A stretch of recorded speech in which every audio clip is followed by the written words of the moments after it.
വിഭജനകാലത്തെക്കുറിച്ച് UP. മുഖ്യമന്ത്രി യോഗി ആദിത്യനാഥ് ഒരു പ്രസ്താവന നടത്തിയിരിക്കുകയാണ്. സർദാർ വല്ലഭായ് പട്ടേൽ അന്ന് ഉന്നത സ്ഥാനത്തുണ്ടായിരുന്നു എങ്കിൽ ഒരു കോൺഗ്രസുകാരന്റെയും കളികൾ നടക്കില്ലായിരുന്നു. ഇന്ത്യ ശിഥിലമാകുകയില്ലായിരുന്നു. ഒരു പുരാതന രാഷ്ട്രത്തെ തകർക്കുന്ന തിടുക്കത്തിലുള്ള തീരുമാനങ്ങളിലേക്ക് കോൺഗ്രസ് പോയതിനെ വിമർശിച്ച് യോഗി ആദിത്യനാഥ്.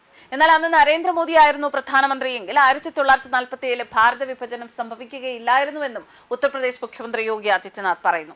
ഭാരത വിഭജനത്തിനും തുടർന്നുണ്ടായ ദാരുണമായ ആക്രമണങ്ങൾക്കും കാരണം ഇന്ത്യൻ നാഷണൽ കോൺഗ്രസ് എന്ന യോഗി ആദിത്യനാഥ് ലക്നൌവിൽ വിഭജന ഭീകരത അനുസ്മരണ ദിനത്തോടനുബന്ധിച്ച് നടന്ന ഔദ്യോഗിക പരിപാടിയിൽ സംസാരിക്കുമ്പോഴാണ് ഇത്തരത്തിൽ അദ്ദേഹം പറഞ്ഞത്.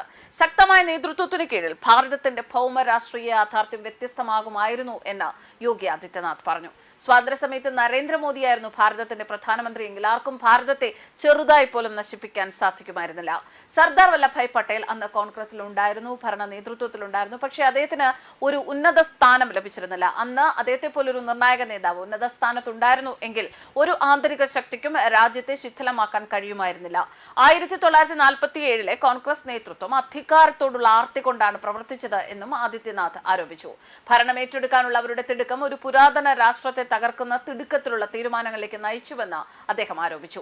സിന്ധ്, പഞ്ചാബ്, ബംഗാൾ എന്നിവയുടെ ചില ഭാഗങ്ങൾ ഉൾപ്പെടെയുള്ള പ്രധാന ഹിന്ദു ഭൂരിപക്ഷവും സാംസ്കാരികമായി ഊർജ്ജസ്വലവുമായ പ്രദേശങ്ങൾ ദുർബലമായ ചർച്ചകൾ കാരണം അനാവശ്യമായി അംഗീകരിക്കപ്പെടുകയോ വിട്ടുവീഴ്ച ചെയ്യപ്പെടുകയോ ചെയ്തുവെന്നും മുഖ്യമന്ത്രി പറയുന്നു. അതിർത്തി കടന്നുള്ള ഭീകരത, നക്സലിസം, പ്രാദേശിക തീവ്രവാദം തുടങ്ങിയ ആധുനിക സുരക്ഷാ വെല്ലുവിളികളെ 1947 വിഭജനം സൃഷ്ടിച്ച ഘടനാപരമായ പിഴവുകളുമായും അദ്ദേഹം പറഞ്ഞു. 1947 കുടിയിറക്കത്തിനിടെ കുടിയിറക്കപ്പെട്ടവരും കൊല്ലപ്പെട്ടവരുമായ ദശലക്ഷക്കണക്കിന് ആളുകൾ ഉണ്ടായിരുന്നു. അവരെ അനുസ്മരിക്കാൻ കേന്ദ്ര സർക്കാർ സ്ഥാപിച്ച വിഭജന ഭീകരത അനുസ്മരണ ദിനത്തിന്റെ വാർഷിക ആചരണത്തിനിടയിലാണ് ആദിത്യനാഥിന്റെ ഇത്തരത്തിലുള്ള പരാമർശങ്ങൾ. ഭാവി തലമുറകൾ രാഷ്ട്രീയ വിട്ടുവീഴ്ചയുടെ വില മനസ്സിലാക്കുന്നതിന് ഈ ചരിത്രം അറിയേണ്ടത് അത്യാവശ്യമാണെന്നും അദ്ദേഹം അഭിപ്രായപ്പെട്ടു.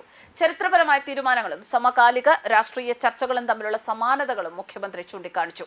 ന്യൂനപക്ഷ വിഷയങ്ങളിലും ദേശീയ സുരക്ഷാ നയങ്ങളിലും പ്രതിപക്ഷ പാർട്ടികളുടെ നിലപാടുകളെ നിശിതമായി വിമർശിച്ചു.